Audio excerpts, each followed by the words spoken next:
CTV News with Mitsumi Takahashi. Good evening. Well, here we go. Game 1 of the Eastern Conference Finals. Game time, 8 o'clock. The Habs are on the road. They're taking on the top team in the East. It's not going to be easy. But Kelly, the Habs do well on the road. They've already defied expectations. That's right, Mitsumi. And I mean, you said it. Here we go again. Another Game 1 in the Stanley Cup playoffs, this time against the leaders in the East, the Carolina Hurricanes. Now, some fans might still be recovering after Monday's Game 7 that sent the Habs to this round, of course, with that thriller against Buffalo. For the Hurricanes, ironically, it's been smooth sailing. They've swept both their series, and they look to continue that trend tonight. Now, something to look out for in this game. The Canes are known for an aggressive forecheck, and they shoot a lot. They lead all playoff teams with an average of 34 shots per game. The Habs are on the other end of that spectrum with the second fewest at 25 shots per game. The Canadiens have played the most amount of games to get here, each series going 7 games, Carolina the least. But while some might think that's a disadvantage to the Habs, well, not Martin St. Louis. He says every Game 7 is, of course, a chance to learn something. I think at this time of the season, you got to be able to defend hard. And, I think we've learned that, yes, we're going to lose momentum, but we can't get hurt so much. We can't break. We're going to bend, but we can't break. I think we've done a good job at that. I think we've learned how important that we got to keep playing. Whether, we're up a goal, 2 goals, you got to keep playing. And it's a hard thing to do when you're playing against really good teams in the sense that they're, they bring their game too. And sometimes it can overwhelm you, and you just got to grab a hold of it and have poise and confident that you can flip it again. And go get that momentum, and to me, I think those are the 2 things that sticks out to me. And he's absolutely right. If you look at the way the series have gone, it's been a win, a loss. It's hard to keep that momentum. But coming off a win now, certainly the Canadiens would like to start this series with another one. And you can tell that it is deep into a Habs playoff run, because I was just outside before and I saw a person wearing a Habs jersey on top, and then at the bottom it's shorts and flip-flops. So not your usual attire for Habs fans. The puck drop is a little later tonight, 8 o'clock start, and of course we will have full highlights, and fans will be let in here soon to Espace 1909, and it's going to be loud as always, Mitsumi. Thanks very much, Kelly. And that's Kelly Gregg at the Bell Centre. The Montreal Victoire lived up to the name. They won the Walter Cup last night in Ottawa. Victoire! Montreal has won their first Walter Cup. There were celebrations on the ice and in the stands. It is the team's first PWHL championship. And those celebrations continued this morning outside the Verdun Auditorium. Matt Gilmore was there. A victorious Marie-Philippe Poulain shows off the one piece of silverware she'd yet to win. It's so surreal. We have the most special fans in Montreal, and they showed up again. They showed up in Ottawa. They showed up all year long, so a big thank you. Outside the Verdun Auditorium, fans were there to welcome home the PWHL champions. I'm just so proud of them, and Montreal is proud of them, so I'm just really happy for them, yeah. There's a community now that has been created with this league. It's a celebration, and I think we're going to be out there celebrating. It's going to be a positive celebration. Inside, the Montreal Alliance basketball team joined in on the celebrations.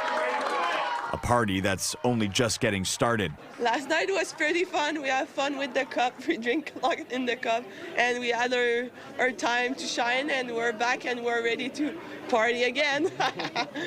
But for those who came out to experience the homecoming, the win means something more. I just think for girls, this is if you think of, I think a lot of the players growing up and what they had to go through to get here, and to see little girls now, here getting signatures, it's inspiring, right? Felt amazing. I can't believe it.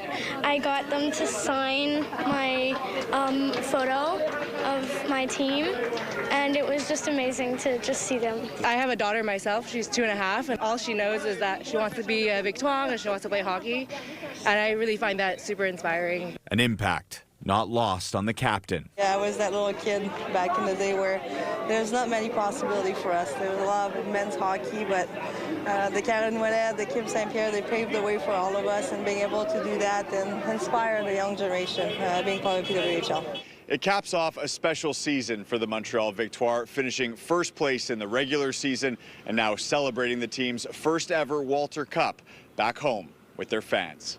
Matt Gilmore, CTV News. And it is Grand Prix weekend. The Canadian Grand Prix officially begins tomorrow, and today was the first big day for race fans. Here's Sweeta Rassi. At Circuit Gilles Villeneuve, the excitement is hard to miss. We love the Montreal Grand Prix. It's the best weekend of the year. I think just the action, the passion, and also all the fans are amazing. Fans from all over the world got the chance to get as close as they'll ever get to the race cars. Just an amazing look into the pits and close up, things you don't even see on TV long enough to focus in on it. So it's been very amazing. I mean, the amount of detail and effort goes into each car is just crazy. So to see it up close and the mechanics working is, yeah, it's really cool. For Montreal's very own Lance Stroll, coming back to the city continues to be his favorite part. I think, up there with the best fans in the world, the energy around the weekend and the whole city, how everyone embraces the race weekend, and you just feel it. You feel it when you're doing your first outlap in FP1, how electric it is around the whole circuit, so it's great to see. This year, things are different. Formula One is in the middle of the biggest regulation change in the sport's history, with lighter cars and new engines. We have a different kind of technology this year with hybrid system, with 50% of the power delivered by electricity, and 50 other are with normal engine. Former race car driver Bertrand Gaudin says for the drivers, Montreal circuits will be a big test on how they adapt. You have no place for mistake because there's wall all around. So you don't have a lot of escape road. So you should be really focused, really precise. The fans will certainly be watching. With practice starting tomorrow, the excitement continues to build. Sweeta Rassi, CTV News. An Air France flight bound for the U.S. was diverted to Montreal last night. It was because of American flight restrictions tied to the Ebola outbreak in Africa.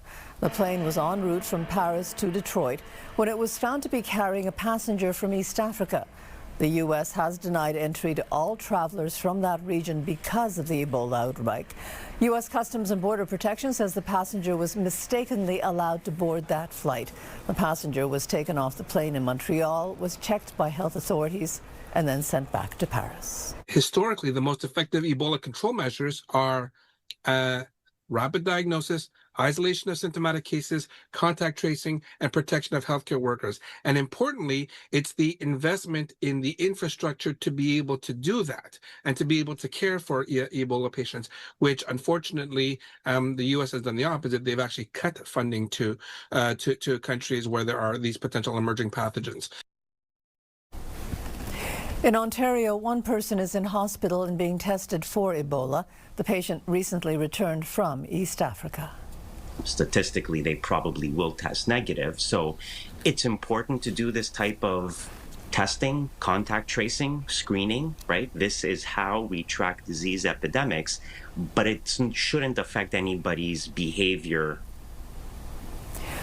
Meanwhile, Canadian aid workers are heading to the Congo to help fight the Ebola outbreak there. Among the team are members of the Canadian Red Cross. The RCMP have arrested a Quebec man on suspicion of terrorism. They say it's part of a national security investigation. And they say that they have grounds to believe 40-year-old Ali Ben Shoua might commit a terrorist act. Shoua is alleged to have made numerous posts on TikTok in support of the Islamic State. Saint-Jérôme now has a specialized court for victims of sexual and domestic violence. The court aims to support victims in the Laurentians navigate the court system. 6 social workers and legal experts have been hired, and 2 Crown prosecutors will work exclusively for the specialized court. We will help more the victims to be able to testify in security in a safe space, to be sure that when they will be ready to make a denunciation to the police, from the beginning to the end, there will be support. There are now about 30 of these specialized courts operating across Quebec. Laval police have arrested a 38-year-old man accused of sexual assault. They're now looking for more possible victims. Nicu Edouard Christer is accused of drugging and sexually assaulting a woman he met in a bar in Laval on April 25th. Christer remains in custody and will be back in court tomorrow. Quebec has a new program to help young adults find their first job.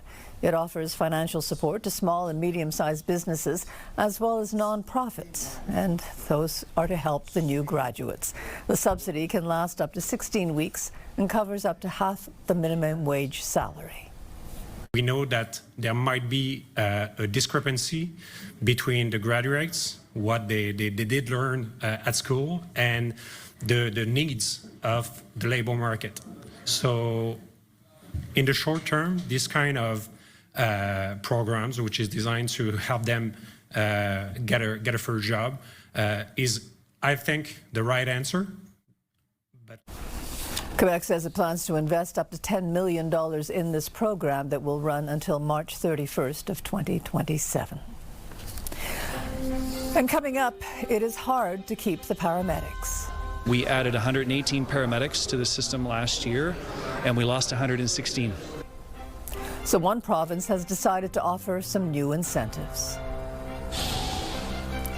And the Canadian military going to drastic lengths to try to get more equipment.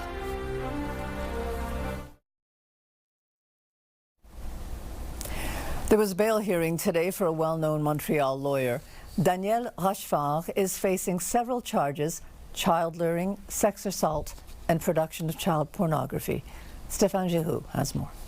Daniel Rochefort is facing several charges related to sex assault, child luring, and production of child pornography. Rochefort has been detained for the past 2 weeks. In a recent police release, investigators believe there could be more potential victims, and they're asking them to come forward. In court this morning, the Crown argued why it believes the 72-year-old should remain behind bars until his trial. Rochefort's own lawyer made the case for his release. A publication ban prevents us from reporting any other details. Rochefort's arrest surprised many in the legal community. He served as a lawyer in numerous public inquests in the past 30 years, from the Oka crisis to the Charbonneau Commission. Rochefort also taught for many years at the University of Montreal.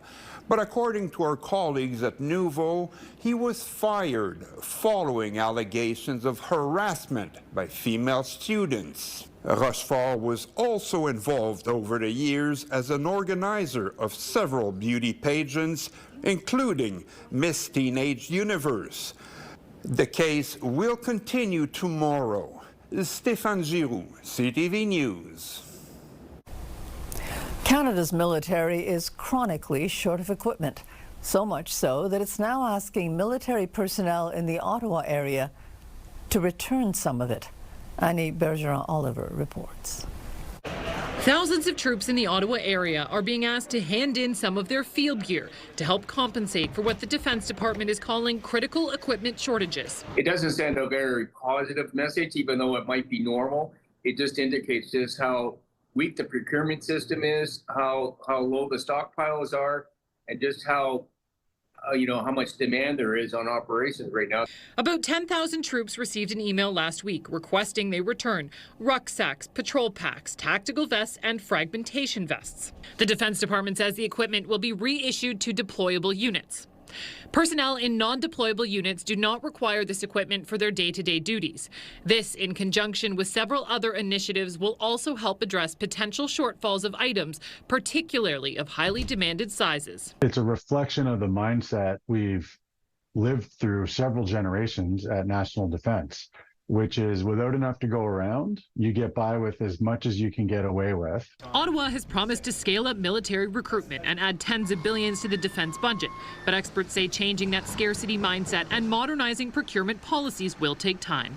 Those quite literally growing pains of an organization that for decades has not been used to grow and has policies in place that are, as we can see, not well adapted in terms of scale, scope, and complexity to the ask that the government has of the Canadian Armed Forces. The department says these kinds of requests are issued periodically and that the gear could go to Latvia to new recruits or be used for training. Annie Bergeron-Oliver, CTV News, Ottawa. New Brunswick is trying to keep more paramedics on the road and to attract new ones. Like in many provinces, the profession has been under strain for years. Laura Brown reports. These medics don't know what they'll be up against on any given call, which is why they want to be as equipped as possible. Paramedics tell us they want to do more in healthcare. They want more opportunities to help out. New Brunswick is now arming paramedics with thrombolytics, clot-busting medication often used to treat heart attacks. Ontario, British Columbia, Alberta, Manitoba, and Nova Scotia have already added it to their scope of practice, a move that could be life-saving for the patient and life-changing for the medic. The number one reason they tell us when they leave to go to other provinces is because they want to go do more things and have different roles in healthcare. Like many provinces, New Brunswick is short paramedics, about 300 right now, almost 30% of what the province needs. We added 118 paramedics to the system last year, and we lost 116. So that tells us that we need to do more to keep paramedics in our province. Something the province is trying, paying for their tuition in exchange for 2 years of work. Prior to this incentive, half of the seats in paramedic training programs were empty. Now, in most of the schools, all their seats are filled, plus they're adding another class. On average, paramedics in this province last 8 years on the job. Paramedics have told us in their training programs and live on the streets today, the more we can do, the more we are happy. Giving them the ability to treat patients faster with the hope it helps keep more paramedics on the road. Laura Brown, CTV News, Fredericton. A Canadian living in the United States has been charged with voting illegally.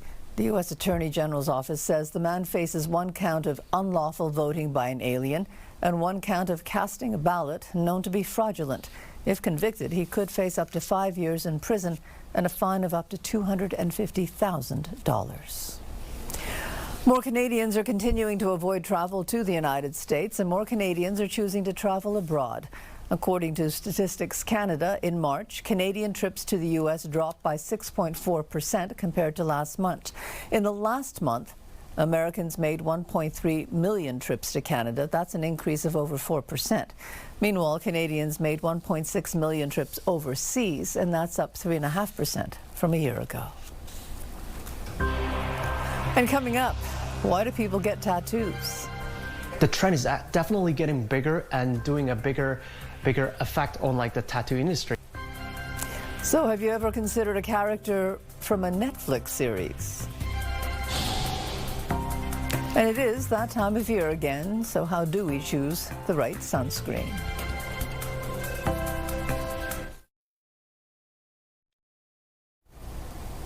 Several recent polls show the CAQ is showing gains under the leadership of Christine Fréchette. But 5 months before the elections, how much stock can we put in these numbers? David Hurtel joins us. Hello, David. Hello, Mitsumi. Fireplace still going? As long as the Habs are in the playoffs, the fire will stay strong. Okay, good to know. Okay, so overall, we're looking at all these polls. At this point, there's no denying that there has been a Christine Fréchette bump for the CAQ, right? More than one poll showing it. Absolutely. And polls are pictures, right, Mitsumi? And right now, definitely the electorate is not with the choices they have. Plamondon is basically stuck at 30% for a while now. He's not growing his base at all. Charles Milliard is struggling. Éric Duhem also has not been able to grow his base. And Christine Fréchette has come in with a message that is connecting with a lot of Quebecers on core issues. She's talking about the economy and affordability. She's talking about healthcare. She's talking about housing and actually doing real things to try to help and proposing action on these core issues that Quebecers have put at top of their list while the others are struggling to talk about this. So there's definitely an effect, but we will have to see if it's sustained. Yeah, because that's the question, right? Because what's also striking about these polls is how undecided the people are. At least half of them say they could change their minds. Half of them say they could change their mind, but also think about this. The last time we had such a low percentage for a party that was poised to form a majority government, it was the CAQ in 2018 with 37.5% of the vote. And now we have the PQ that's right on the cusp. Like, they're around 64 seats. That's the majority threshold, but with only 30% of the vote. The electorate is extremely divided. They haven't made up their mind yet. And also, the parties, I should say Quebecers, don't even like the leaders that much either. For example, the PQ is at 30%, but only 22% of the electorate thinks Paul Saint-Pierre Plamondon would be the best premier. Same thing with the Liberals. They have 28% support, but only 17% think Charles Milliard would make a good premier. So it's wide open. So the key becomes, will there be a strategic vote? Will somebody be able to coalesce the anybody but PQ vote? Because that's the fear here in the electorate. A lot of people, especially older Quebecers, that's the biggest jump for the CAQ, by the way, for Christine Fréchette. It's in the 55 and older group. They went up 8 points and now are leading that age group. That is an age group that is particularly concerned with affordability, particularly concerned with healthcare. And, you know, it's the same age group that went massively for Mark Carney a year ago. And that makes it very difficult for the Liberals, right? Because Charles Milliard was trying to position his party in that exact same kind of, you know, the Liberals mean economic growth era, right? Mm-hmm. So, but he hasn't been able to connect. He doesn't have a brand. Can you point to one specific issue that he's been really successful at? All people are remembering now is his past couple of weeks where he's been struggling with 96 and the official language here in Quebec. But beyond that, he hasn't been able to connect beyond Montreal, beyond the core Liberal strongholds. And he's not talking real concretely about what he would do. You can't associate a really defining idea, defining brand with Charles Milliard. And that's his big problem, especially with the Francophone electorate. But on the other hand, you know, even though the CAQ is rising in the polls, they're not showing any recruitment, right? And that's a key sign. I mean, if they can't get some well-known names to say, yes, I'm going to run for the CAQ, that means that people are not all that convinced that they're going to do very well. Correct, because even though we're talking about a Fréchette effect, when you look at the projections for seats, it only means 9 seats for the CAQ. Quebec 125 came out with its new projection today, and it only means 9 seats. So there's still a lot of work to do for Christine Fréchette to be able to recruit candidates that will, you know, be ready to risk everything for right now, nothing much. So we'll need probably to see what happens at the end of the session in 3 weeks to really see if there really is momentum for the CAQ, and that could help recruitment. But for now, the jury's still out. Okay. Well, thank you very much for this, David. And in the meantime, keep that torch going, right? All right. Go Habs, go. Okay. Thank you.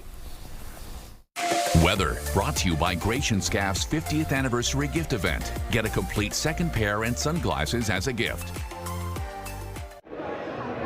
Well, we are live at the Crescent Street Grand Prix Festival, and in many ways, this is considered to be the real kickoff event to the warmer season in Montreal. And we're seeing Montrealers and tourists pouring in.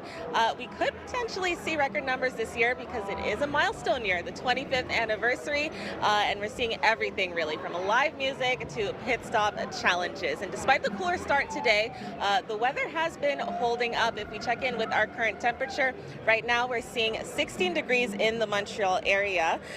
Still holding out hope that we'll move up to that expected high of 17. But of course, this is a move down, a bit of a move down from the warmer temperatures in the high 20s that we've been seeing. So for tonight, if you are headed to the festival, you're going to want to have a jacket with you because we're expecting another cool one with a low of 7 degrees. A few clouds in the skies will lead to sunshine tomorrow morning. We're expecting to see the wake-up temperature at 9, and then good news, by the afternoon we could be back in the 20s. So 20 degrees on the dot is our expected daytime high for tomorrow. That should come with mainly sunny skies. Our futurecast, of course, is showing that similar story with plenty of sunshine for southern Quebec. And then we are looking at some mixed weather as the weekend moves on. So on Saturday, forecasting a high of 22, along with a mostly cloudy day. And then on Sunday, you're going to want to get ready if you are headed to the Grand Prix track. So we are forecasting some light rain coming in, along with a cooler day at a temperature of 13 degrees. And we're also expecting to see some more of those showers potentially coming in on Monday. So overall, that precipitation is looking like roughly 5 millimeters on Sunday, potentially another 1 millimeter to come on Monday. And Monday is looking warmer, however, with that temperature of 18. But it's good news if we look toward the middle of next week. We should have a return to some sun and clouds. Also expecting to see those temperatures returning to the mid-20s. So lots to look forward to by then. Young people do spend a lot of time in front of screens, but a new report in the United States is calling it an urgent public health issue. Jacqueline Lee has more on that. Children need to live real life and get off their screens. That's the new Surgeon General advisory, urging children to put down their phones and tablets and, quote, be in the moment. Our message to children is simple. Life exists beyond the screen. The Department of Health and Human Services calling this an urgent public health issue and recommending the children's youth reduce excessive screen time. This statement is needed now. Policy is needed now. It's the responsibility of schools, the community, policy, and the tech industry to be working together collaboratively. The 40-page document doesn't present any new research, but is a summary of previous studies published by organizations like the American Academy of Pediatrics and Journal of the American Medical Association. The report outlines these recommendations. Children younger than 18 months, no screen time. Under 6, less than 1 hour per day. And kids ages 6 to 18, 2 hours per day. Doctors say too much screen time can lead to a number of health problems. There can be physical effects, such as kids not going outside, less exercise, increased risk of being overweight or obese. There's also a lot of psychological and emotional effects as well, potentially increasing the risk of depression, anxiety, exposing kids to sextortion, cyberbullying, eating disorders. But there's guidance for parents who aren't sure how to navigate their children off screens. The first thing is to model good behavior. That is so incredibly important. You can't lecture your kids about putting down the screens if you yourself are always on a screen at the dinner table. HHS adding that parents should pay attention to what kids are doing on their screens and the content they are accessing. Jacqueline Lee, ABC News, Washington. With summer on the way, time to get outdoors. It is time to stock up on the sunscreen. Here's Pat Ford. If you plan to spend a lot of time in the sun, it's recommended you use a sunscreen with an SPF of at least 30. SPF, which stands for Sun Protection Factor, is a measure of how well a sunscreen protects against sunburn.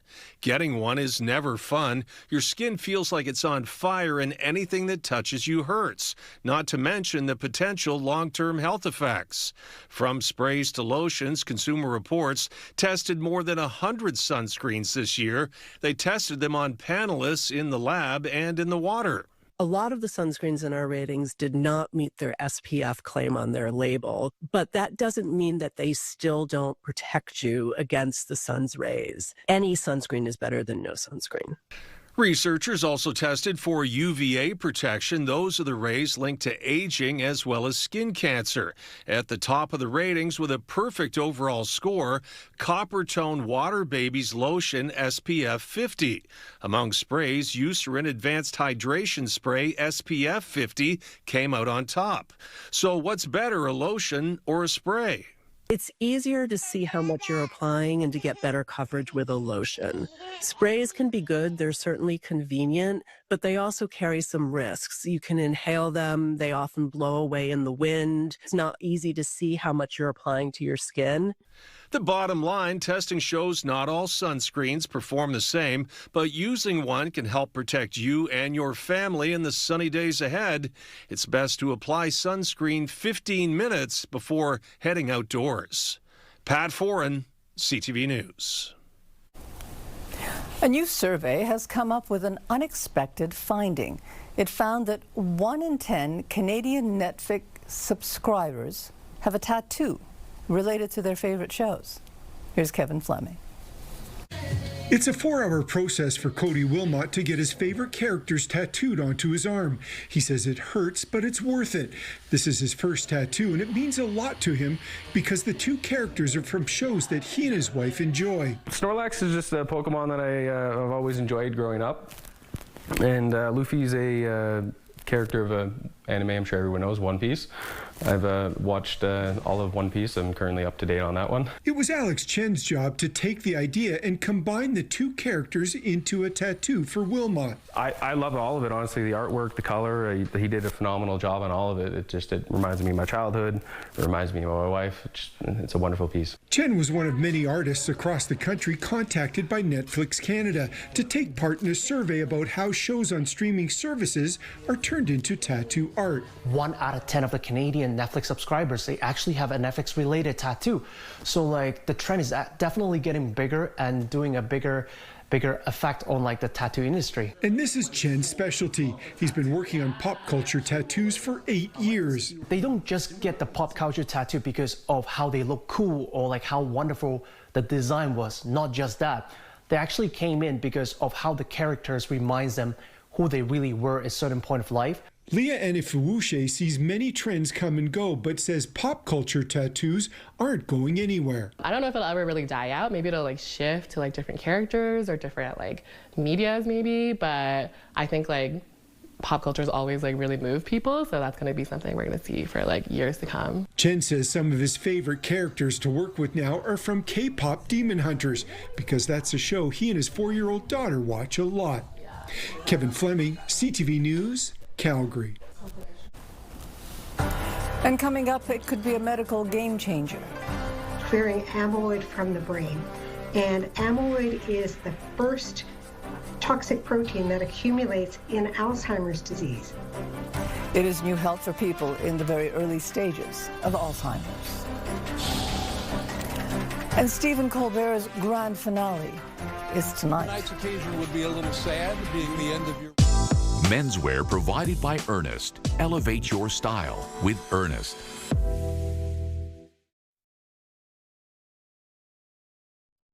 Your Health, brought to you by Gratian Scaff's 50th anniversary gift event. Get a complete second pair and sunglasses as a gift. A new era has begun for Alzheimer's treatment in Canada. 2 new drugs have been approved for use for people in the earliest stages of the disease. Here's Pauline Chan. The news is good for patients like Greg Underhill and his wife, Jocelyn. But we're very excited about the possibility and the potential of the new drugs that they have approved now in Canada. Greg, age 52, is now using the most recently approved medication for Alzheimer's, donanemab. It is the second of the class of antibodies targeting amyloid, clearing amyloid from the brain. And amyloid is the first toxic protein that accumulates in Alzheimer's disease. And Dr. Sharon Cohen says both donanemab and lecanemab, approved last October, are only for patients in the earliest stages of the disease. So people are still independent, living at home. They may be working, shopping, banking, traveling, but they have some problems with memory and cognition. The drugs can only be prescribed by a neurologist or other memory specialists like geriatrician or specialist family doctor. She also points out that there can be side effects like tiny brain bleeds or swelling. With lecanemab, there's a little less propensity to cause those side effects, but with most drugs, we monitor for those possibilities. Like I always feel good. I'm not really sure. Like she tells me when I'm, repeating myself lots, but I mean, right now, I don't think I'm really repeating much. Yeah. It's definitely gotten better since we started medication and treatment for Alzheimer's than what he was before. While both drugs have been approved, funding arrangements are still under negotiation. Lecanemab is $47,000 a year, donanemab about $30,000.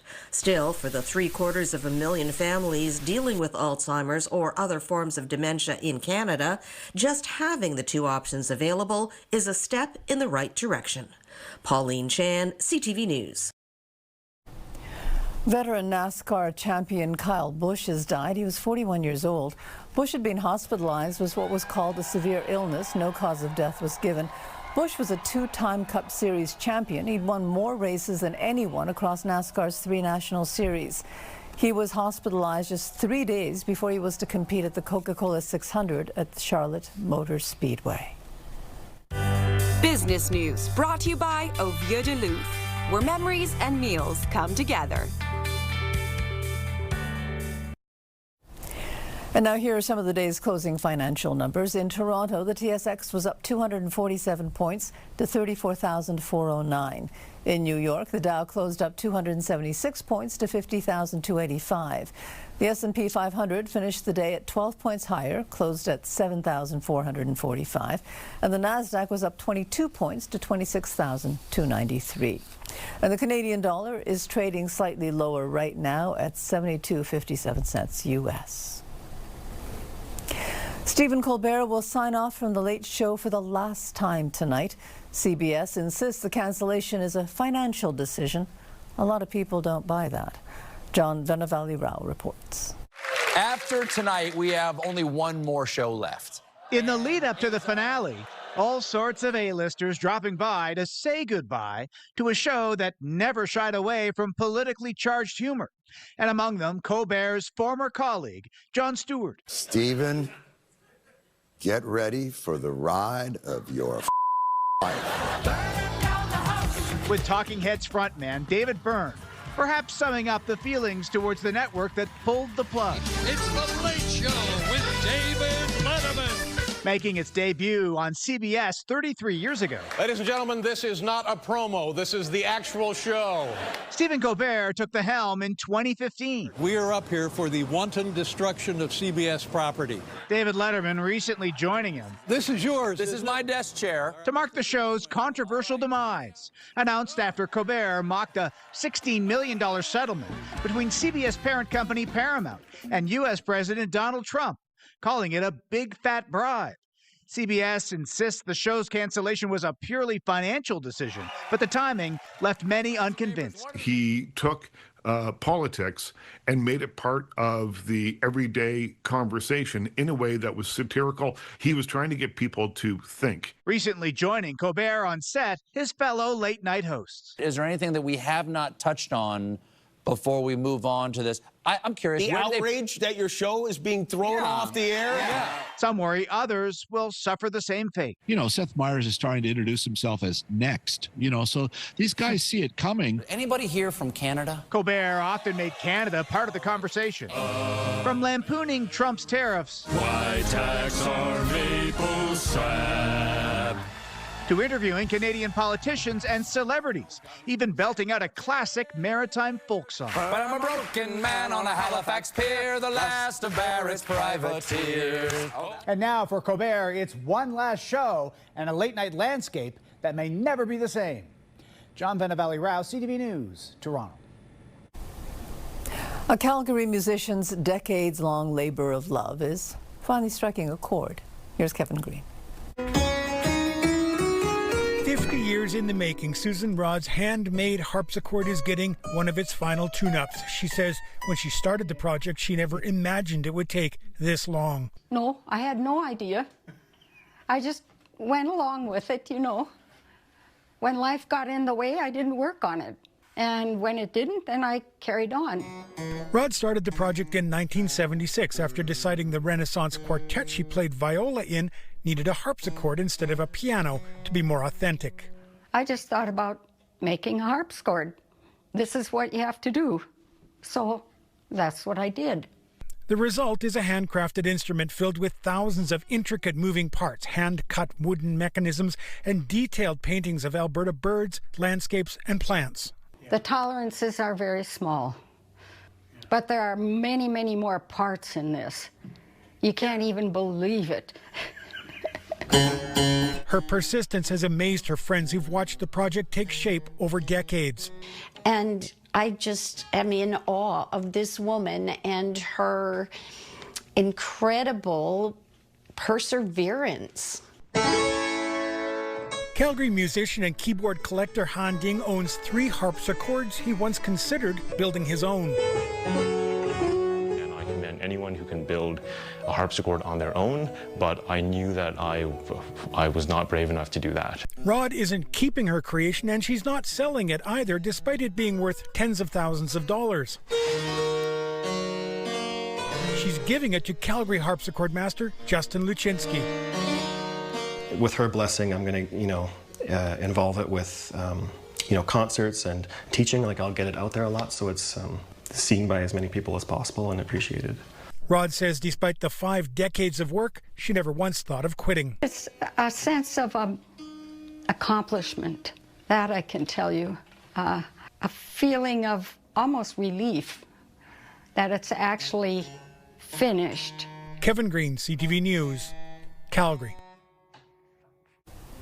It was a bit like the proverbial bull in a china shop, but it was actually a moose in someone's living room. It happened in Trois-Rivières. The moose wandered into the home. He was probably just as surprised as the homeowners. A lesson, keep your screen doors closed. He ended up sort of rearranging the furniture a bit. No one was hurt, though. The animal was eventually convinced to leave through the back screen door. Tick season has already begun in the Montreal area, and Caroline, cases of Lyme disease are the highest in 20 years. Yes, Montreal Public Health says 161 cases were recorded in 2025. That is the highest number of cases since 2003, when Lyme disease became a noticeable issue in the province. And it's estimated that 38% of those cases were contracted within the greater Montreal area and cities. So we will have more tonight on possible reasons for this. We're also going to keep our eye out for an 86-year-old senior from the U.S., a woman who's been reported missing on the South Shore. And of course, the Habs are in Carolina for their first game of a whole new series tonight. We will have Game 1 highlights and fan reaction with Kelly Gregg, who is at plus 19.9 for pizza, popcorn, and hopefully a playoff win tonight. That's all at 11:30. Mitsumi. Thanks very much, Caroline.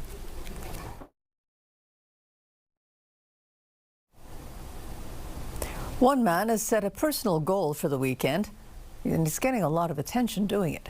Here's Leah Larocque. I set a fairly good pace. It's time to go.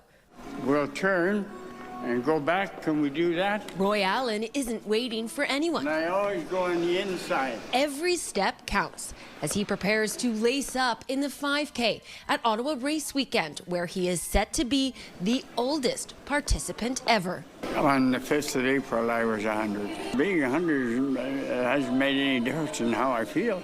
Allen has never done Race Weekend before, and participating was his daughter Sarah Bercier's idea. He has all his original joints. He has, I know, it's crazy. He has like nothing wrong with him. They're creating a new age category for him because nobody over 100 has officially done this before.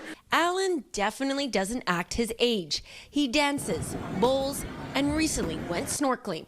Walking, part of his routine. At home when I'm walking, I have to do 11 laps to make 5K, and I put 5 pens in my pocket, and every time I do a lap, I put a pen in the other pocket.